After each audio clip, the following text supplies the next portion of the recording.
이번 시간에는 강아지 급성 췌장염 원인과 증상에 대해서 알아보는데, 사실 이 만성 췌장염은 증상도 심하지 않고 사실 크게 문제는 아닙니다. 그래서 이제 급성 췌장염이 위험한 질병인데, 따라서 급성 췌장염 위주로 알아보도록 하겠습니다. 자, 우선 췌장염은 어떤 질병일까요?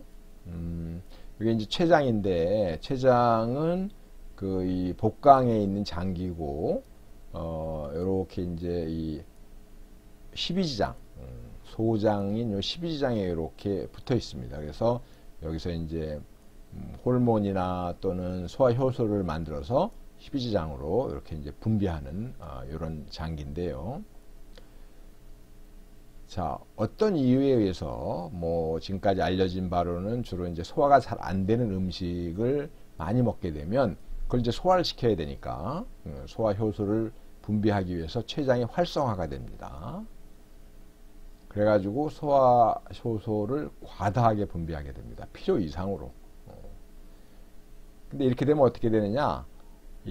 원래 이제 자기 자신의 조직을 소화시키면 안 되는데, 이렇게 과다하게 활성화가 돼서 많이 분비를 하다 보면 자기 자신의 이 췌장 조직까지 이제 소화를 시키는 이런 문제가 발생하는 겁니다. 그리고 이 과정에 염증 세포가 동원이 되는데, 이런 상태를 강아지 췌장염이라고 합니다.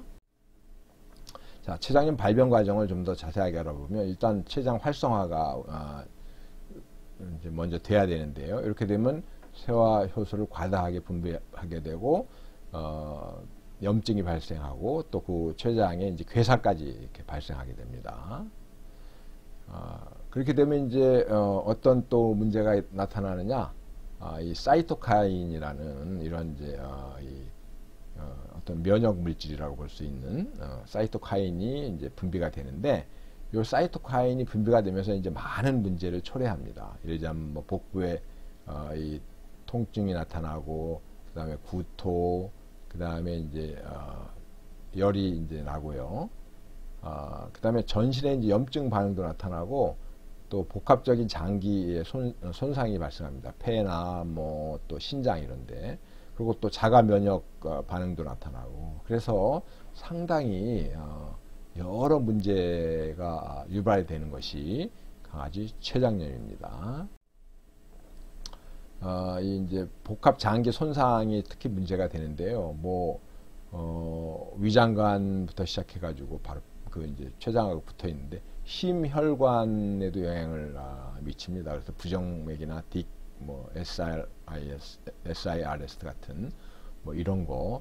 그 다음에 이 면역 임박에 이런 문제도 일어나고, 간, 또 비뇨기계, 신장에도 문제가 일어나고, 호흡기에 이렇게 아주 복잡한 문제를 일으키는 것이 강아지 췌장염입니다. 췌장에서만 문제가 이제 발생하는 것이 아니고, 다양한 이 장기에 영향을 미치는 것이 강아지 췌장염이다. 이렇게 이해하셔야 하겠습니다. 자, 이제 급성하고 만성을 좀 비교를 해보려고 하는데요. 급성 췌장염은 갑자기 빠르게 발병하고, 이 증상도 심하고 그렇지만, 췌장의 영구적인 병리학적인 어떤 이 손상이나 변화 같은 거는 없습니다. 그러니까 또 바로 회복이 될 수 있다는 그런 얘기도 되는 것이죠. 하지만 만성 췌장염은 지속적으로 그리고 간헐적으로 췌장의 섬유화나 위축 등의 비가역적인, 한번 문제가 발생하면 다시 돌아오지 않는 이런 형태의 이제 변형이 발생합니다.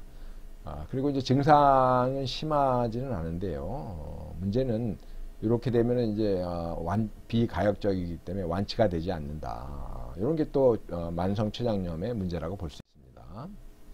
자, 강아지 췌장염의 증상 알아볼까요? 구토가 제일 심한 증상이고요. 그 다음에 복통, 기력 상실, 탈수, 설사, 발열, 이런 게 나타났는데,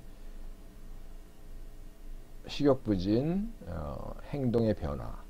근데 이제 요게 주로 구토에서부터 시작해가지고 기력 상실까지는 급성일 때 나타나고, 식욕부진이나 이 행동의 어떤 변화는 만성 췌장염에, 그러니까 만성 췌장